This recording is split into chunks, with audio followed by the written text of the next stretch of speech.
Sugatan ng isang estudyante sa Lawag City, Ilocos Norte matapos tamaan ng kidlat sa loob ng kanilang paaralan.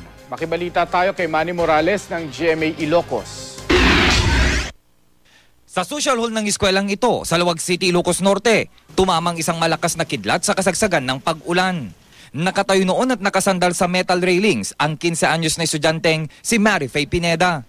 Tinamaan siya ng kidlat. Yeah, it was about like between 5 o'clock to 5:30 in the afternoon. We are having our practice for the search for Mr. and Miss Intrams. The first nga pa nagkimat na, nothing happened. And this may kadwa nga pinagkimat na, iso ko natipan nakaala na. Umiyak ang biktima na madali namang naisugod sa ospital. Mabuti na lang, hindi siya nagtamo ng malalang pinsala sa katawan. Kasalukuyan pa siyang nagpapagaling sa ngayon. Tuwing malakas ang ulan, malaki rin ang tsansang magkaroon ng pagkulog na may kasamang pagkidlat.